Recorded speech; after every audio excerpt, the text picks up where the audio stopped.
To Whitehaven, please.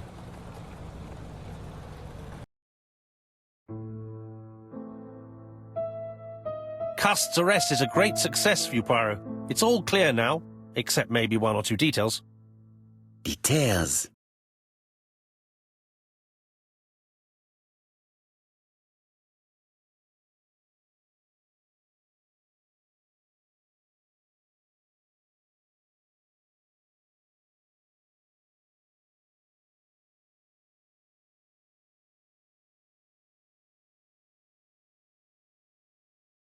Ah, mon ami. The devil is in the detail, as we say. Excuse me? Patience, Hastings. Everything will be clear once our guests arrive. Best be prepared. Slip a revolver into your pocket before they do. A revolver? But Poirot, what are you afraid of? Trust me. It is important you carry a weapon for this meeting. I will lend you mine. What about telling me what you have in mind? Surtout pas. You wouldn't be able to play your role. Wait one moment, I will bring you my weapon.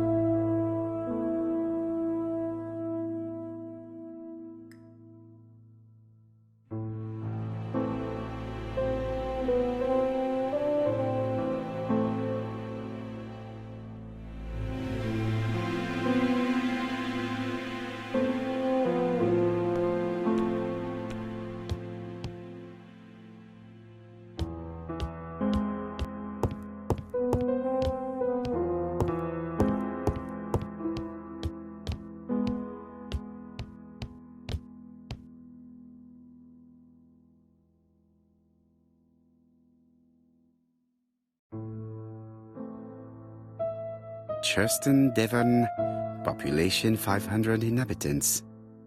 Hourly of trains. London, Churston. Trains of evening. London, 6:45 p.m. Newton about, 11 a.m. Churston, 11:45 a.m. London, 11:45 p.m. Newton about, 6:08 a.m. Churston, 7:15 a.m.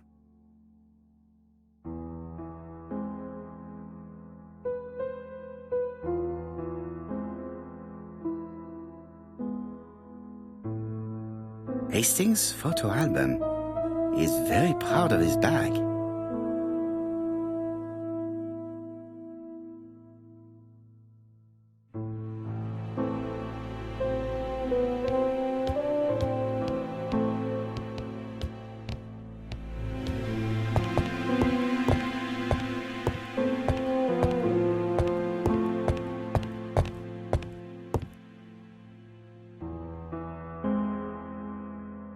Daily Flicker, September 11th, 1935. ABC affair. The latest victim in a narrow escape. The ABC murderer arrested in Doncaster in tragic circumstances. His name is A.B. Cust. He struck in Andover, strangled in Bexhill, stabbed in Churston, and in Doncaster, he attempted to kill without any weapon other than the terror he inspires. His latest victim would have been Dick D. Dunbar. Mr. Dunbar, a hotel owner, collapsed when he found out suddenly that the killer was staying at his establishment. The police surrounded the hotel and arrested the murderer. Thanks to the quick intervention of the ambulance team, Mr. Dunbar is currently in hospital recovering from a cardiac arrest.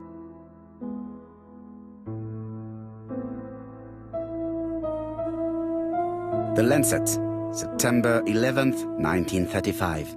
General Medical Journal. The alphabet murderer is not psychotic, according to Professor Thompson. In an early issue, we claimed that the alphabet murderer was not psychotic.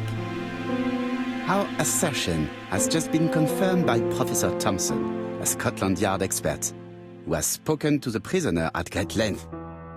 Not all obsessional killers are psychotic, he explained. It is true that Cust has a disturbed personality and memory disorders. But his amnesia, whether real or pretended, does not alter the fact that he was perfectly lucid at the time of his acts. Therefore, he will not escape punishment.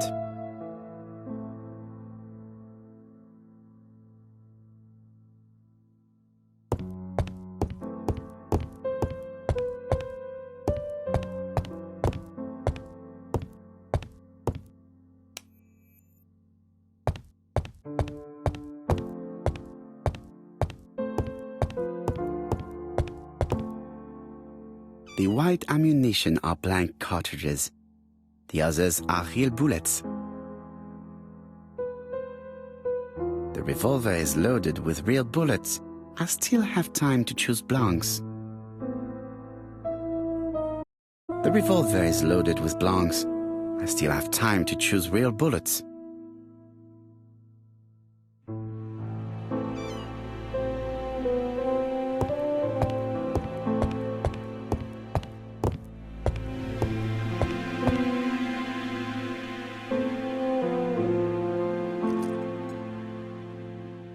Voila, I entrust you with my weapon. It has hardly been used, it is almost new.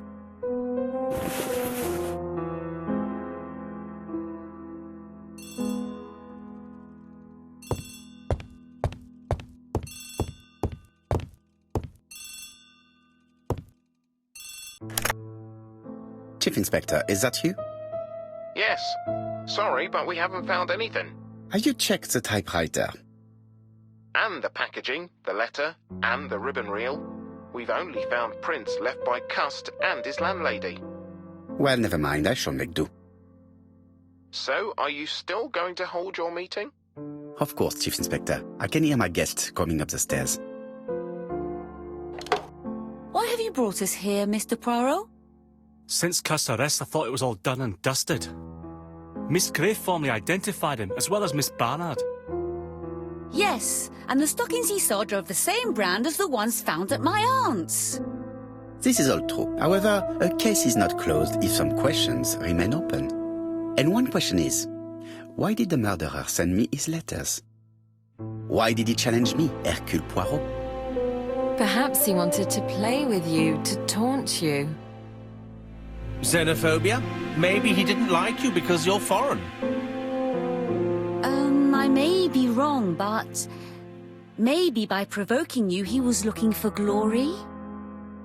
All these theories should be studied. Let us now try and get our brain cells to work.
Is everything clear now?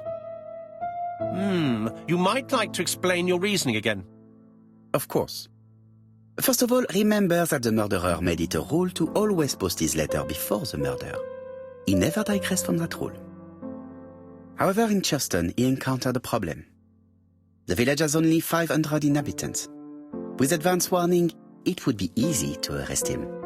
Therefore, the murderer delayed his letters deliberately with the wrong address. The plan wouldn't have worked if he'd sent it to Scotland Yard or the papers because everybody knows their addresses. The mistake would have been corrected and the letter would have been on time. That is why the murderer chose me as the recipient. Because for his plan to succeed, it was necessary for at least one of the letters to have a wrong address and get lost. It was very cunning. Absolument. It is a very subtle plan. It matches the profile we have drawn up of him perfectly. That of an intelligent, daring and calculating murderer. But that's not how you describe Cust. You are quite right, mademoiselle. Like you, I find it hard to believe that this dull character is the clever murderer we are looking for. Do madmen... I mean, if he's mad, he might have two very different sides. No doubt. But the murderer is not mad. All the specialists agree that he does not have the profile of a psychopath. But if Cust is not guilty, how do you explain his presence at the scene of the crimes?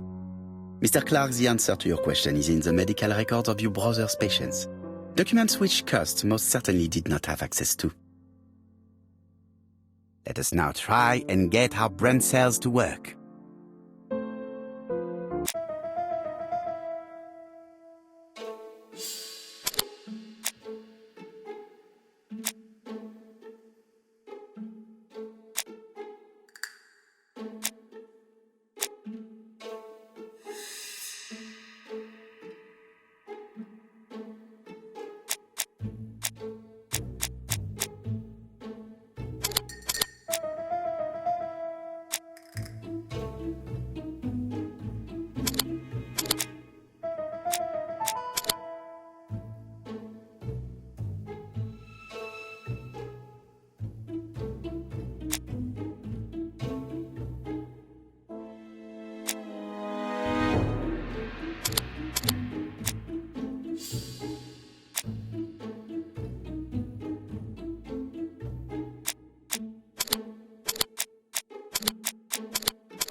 Dr. Clark's patients' records provided a very useful list of potential victims, sorted by alphabetical order. The killer definitely used it, explaining the fact that all the victims were former patients of the doctor. It is this fact that clears Cust once and for all, because he never had access to these records. So how did he happen to be at the scene of the crimes? Either the murderer sent him there or Cuss was following him closely. Cuss' highly suggestible nature leads us to the second hypothesis. The murderer was manipulating him. He systematically sent Cuss to the towns where he was going to strike, so that the suspicion would land on the poor man's shoulder. That's evil. What sort of killer could have such a plan? And what would he gain from 3 completely different murders? Indeed, it seems unlikely that the same murderer committed all the crimes. What should we take from that?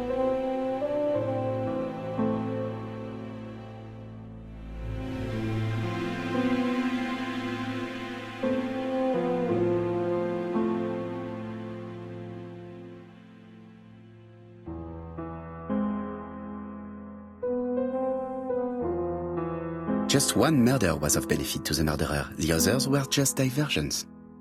On reflection, there is only one conclusion. The murderer killed once out of interest, and twice to divert our attention. This reasoning points at 2 potential culprits. Franklin Clark. Donald Fraser? Yes, mademoiselle, that's good thinking. Mr. Fraser may have killed Betty out of jealousy. Mr. Clark may have killed his brother in order to inherit his large fortune. Both have a motive. But Donald did not have access to Dr. Clark's records. Please allow me to disagree with you, mademoiselle.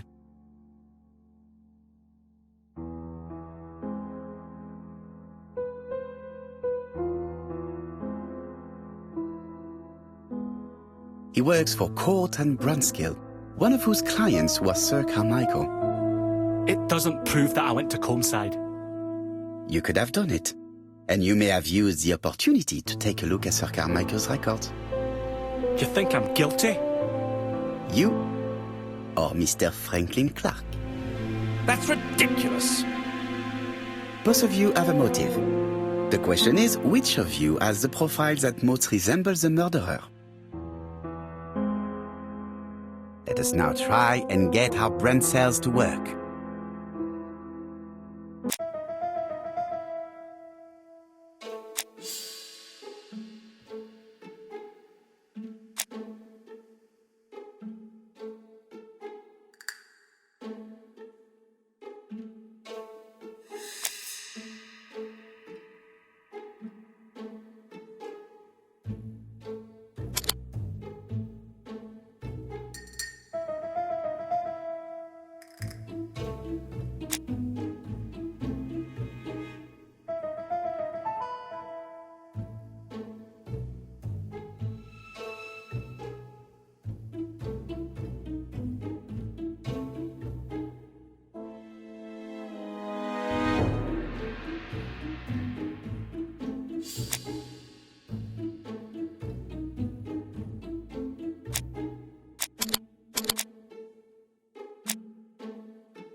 Ladies and gentlemen, Donald may share many character traits with the murderer, but he does not have his cold indifference. He has a temper.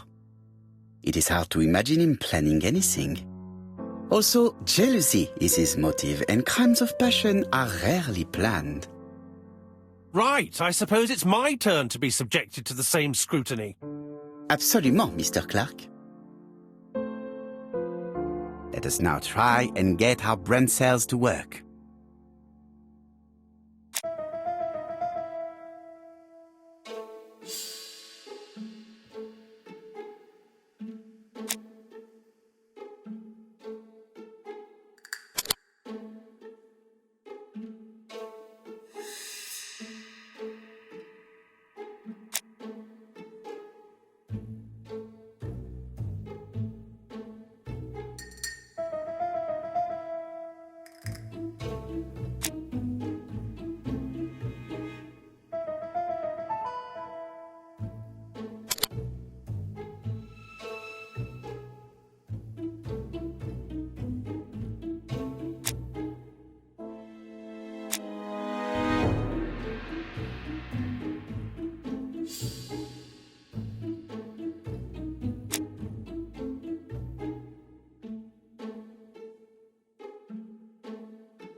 As you have all seen, there is a disturbing similarity between Mr. Clark's profile and that of the killer.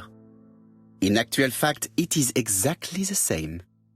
Mr. Poirot, your psychological studies are interesting, but your conclusions do not add up.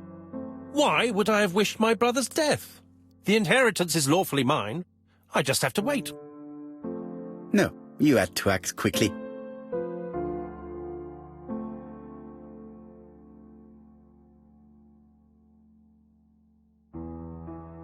Because of Miss Grey. Mademoiselle, although you haven't been telling the truth, there is no doubt in my mind that you would have found a way to marry Sir Carmichael after Lady Clark's death. For you, Mr. Clark, it was a disaster. If Miss Grey had children by your brother, you would not have inherited a thing.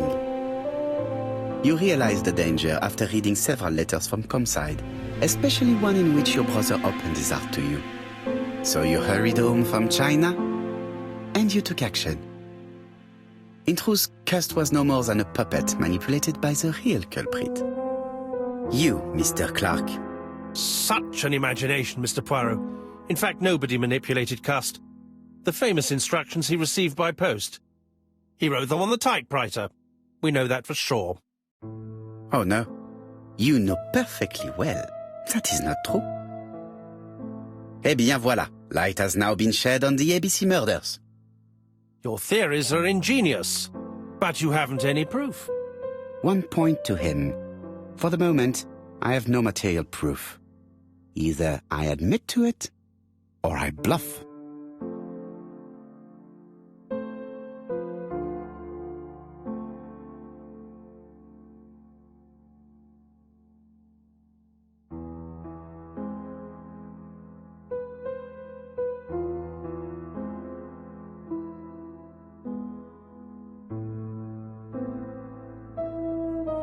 Proof is easy to find now that we know where to look.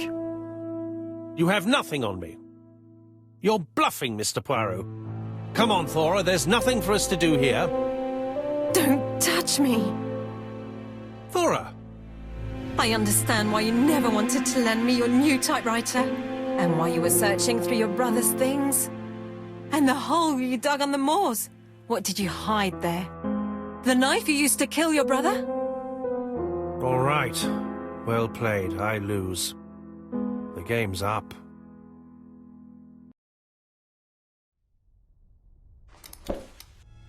Don't come near me! I'll never let you take me, Mr. Poirot!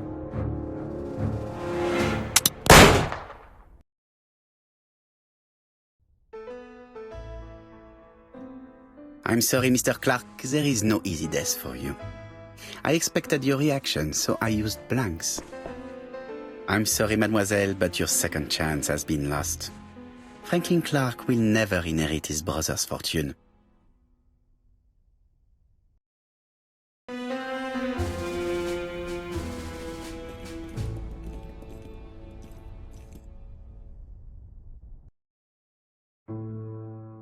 Disappointed at having missed the chance to become Lady Clark, Thora Grey left England. Donald Fraser and Megan Barnard married. On Poirot's recommendation, Mary Drower started to work for Lady Clark. The elderly lady's condition suddenly took a turn for the better. And a few months later, to Dr. Logan's great surprise, she was back on her feet again. According to this eminent physician, it appears to be an extremely rare case of spontaneous remission. Lady Clark has enjoyed very good health ever since.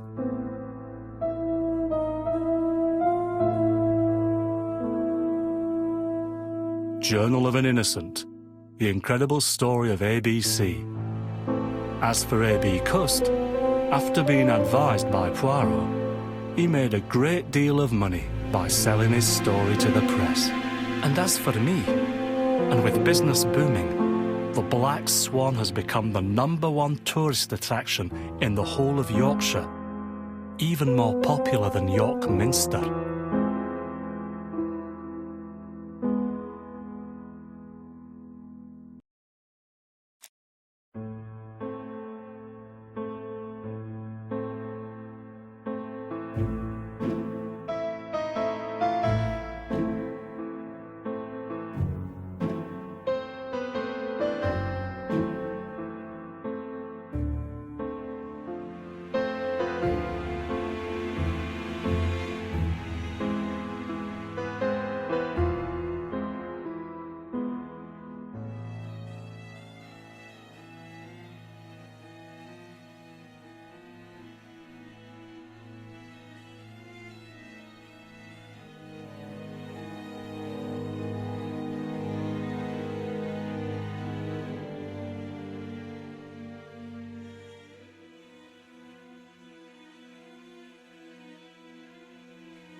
killer enters the shop.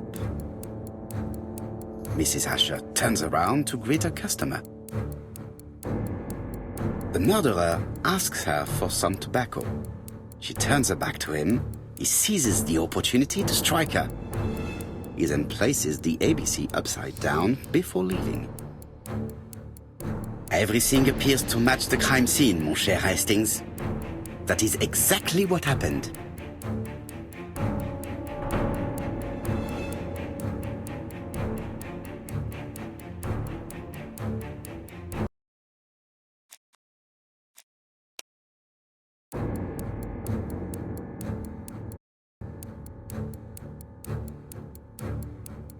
The killer and the victim are walking on the beach. Miss Betty has a bag, a belt around her waist, and carries her shoes in her hand.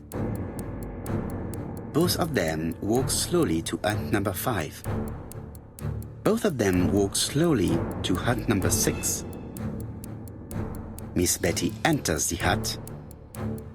She leaves without her belongings. Then she hides her coat.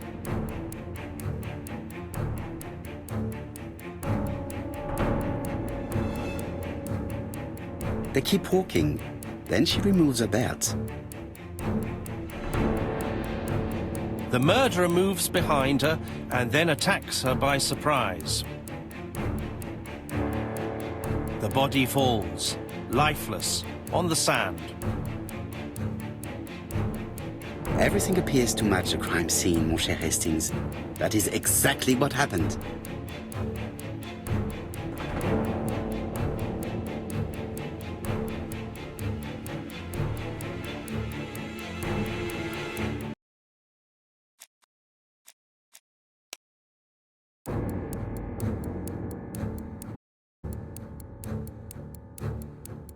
Sir Clark is taking his customary walk.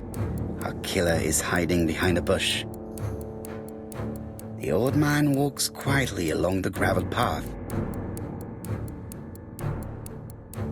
Then he turns towards the sea to gaze at it. The killer leaves his hiding place on the right-hand side. He approaches silently over the grass. Then he throws himself on his prey and cuts the poor man's throat. He then lays down the ABC before leaving. Everything appears to match the crime scene, mon cher Hastings. That is exactly what happened.